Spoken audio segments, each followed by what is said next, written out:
Are you listening?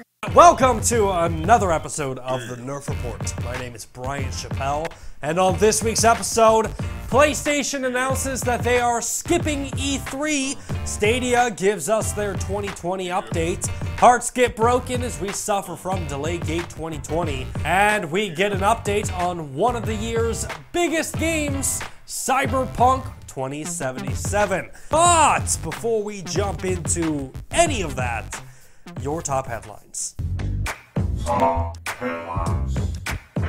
First up this week, E3. The Electronics Entertainment Expo was once the crown jewel of the video game industry.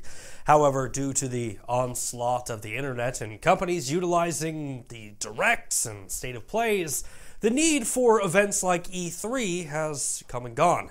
And this week we learned that this year's E3 would be once again missing one of its tentpole exhibitors, PlayStation. PlayStation announced in a statement on GameIndustry.biz, after thorough evaluation, Sony Interactive Entertainment has decided not to participate in E3 2020. We have great respect for the ESA as an organization, but we do not feel the vision of E3 2020 is the right venue for what we are focused on this year. We will build upon our global event strategy in 2020 by participating in hundreds of consumer events across the globe. Our focus is on making sure fans feel part of the PlayStation family and have access to play their favorite content. We have a fantastic lineup of titles coming to the PlayStation 4, and with the upcoming launch of the PlayStation 5, we are truly looking forward to a year of celebration with our fans. And in case you wanted more bad news in your life, it's that time of year again. The time of year when developers realize that they have so much to do and so little time to do it. A time filled with disappointment, canceled pre-orders, and delays. And of course, we're talking about Delay-gate 2020.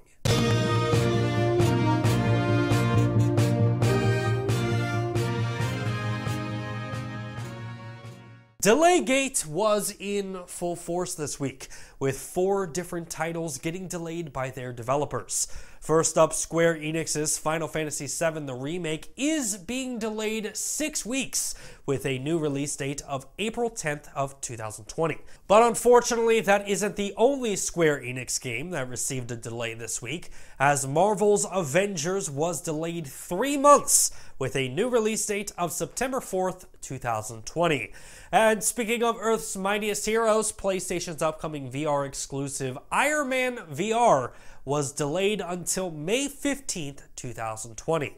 And our final delay, which is quite possibly our most massive one, was CD Projekt Red's Cyberpunk 2077 receiving a 5-month delay with a new release date of September 17th, 2020. Alright, from bad news, let's talk about some good news. Google Stadia was in the news this week, and for current Stadia owners, the new platform wanted to outline 2020 and remind everyone that they are still kicking. In a community blog post, Google Stadia recapped their 2019 launch, along with reviewing new features that have been introduced since the platform's launch. But Google also stated, "We have a lot more planned and will continue to work hard to delight in gamers with our vision for Stadia.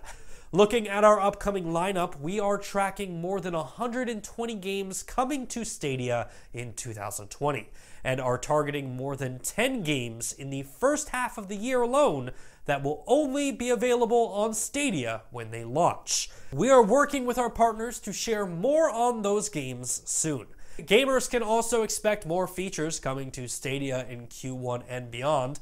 A key benefit of our platform is that we can add these features without any updates or downloads, and we are starting to roll out the following over the next 3 months.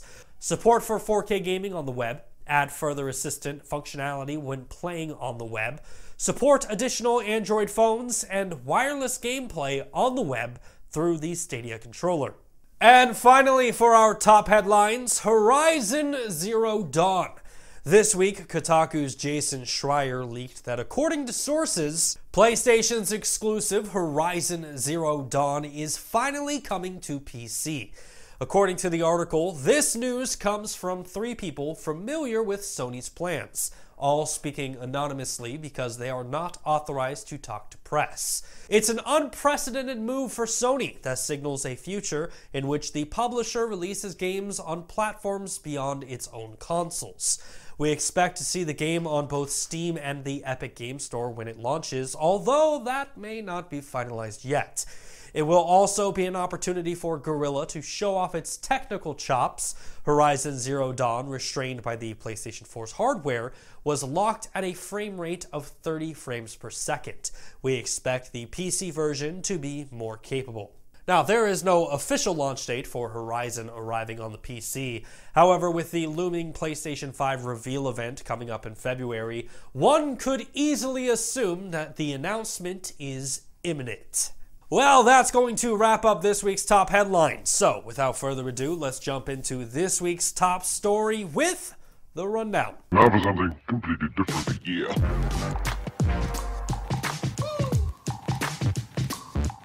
Cyberpunk 2077, a game with cybernetic samurais, technologically advanced gangsters, crime, sex, and Keanu Reeves. And despite the announcement that Cyberpunk 2077 was delayed until September 17th, we still have a lot of Cyberpunk news to talk about this week. For example, it was announced on a conference call that as of right now, Cyberpunk is heading for the PlayStation 4, Xbox One, and the PC. Nothing has changed in regards to those plans. We are going with the same plans that we set.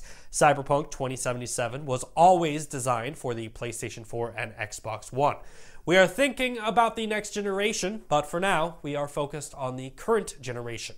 That plan is still valid. Meaning that all of the phenomenal cosmic power achieved by the next generation consoles is still confined to the hidden space of the previous generation of consoles.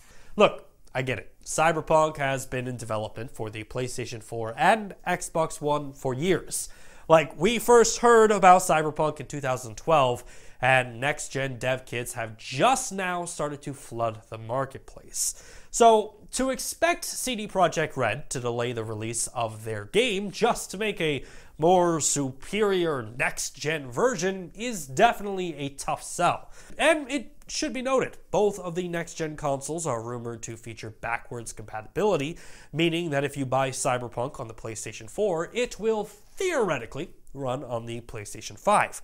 And if history repeats itself, the next-gen consoles will probably offer some type of 4K optimization or performance boost for previous-gen games. But for me, to not capitalize on the launch of the PlayStation 5 or Xbox Series X with some upgraded version seems like a mistake. You see, the generational gap between the original PlayStation 4 and the PlayStation 5 is massive. With Cyberpunk, CD Projekt Red wants to be this mind-blowing, generation-defining game. So why not do it with the new consoles? There are things that you can achieve on the PlayStation 5 and Xbox Series X that just are not possible with the original PS4 or Xbox One. Why make gamers wait for the best experience on next-gen consoles when they could just get it right out of the gate? And a next-gen release becomes even more complicated when you tie into the idea that Cyberpunk 2077 is launching with just a single-player mode, and a multiplayer mode is launching later on, similar to the launch cycle of Grand Theft Auto 5 and Grand Theft Auto Online. And according to Polygon, CD Projekt Red's Michael Nowakowski told investors this week, given the expected release of Cyberpunk 2077 in September, and frankly speaking of the series of events we expect to occur after that date, 2021 appears unlikely as a release date for Cyberpunk multiplayer. So we may not even get Cyberpunk multiplayer until 2022. And the series of events, which most likely includes patches and updates, only adds time that prevents us from seeing a next-gen definitive edition of Cyberpunk 2077.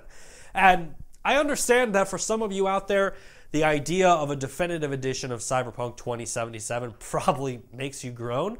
But remember back to the beginning of the PS4 and the Xbox One generation.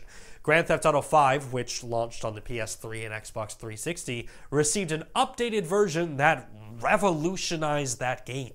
And for Sony, the PlayStation masterpiece The Last of Us was overhauled and looked fantastic when it received its definitive edition for the PlayStation 4. And either way, as always, time will tell. But I, for one, truly hope that we see some type of Cyberpunk release that pushes the hardware of the next-gen consoles to their max. And finally for this week, we come to... that noise, of course, signifies that we are running out of time and coming close to the end of the show. So, in order to cover all the week's remaining news, we must initiate a segment that I like to call...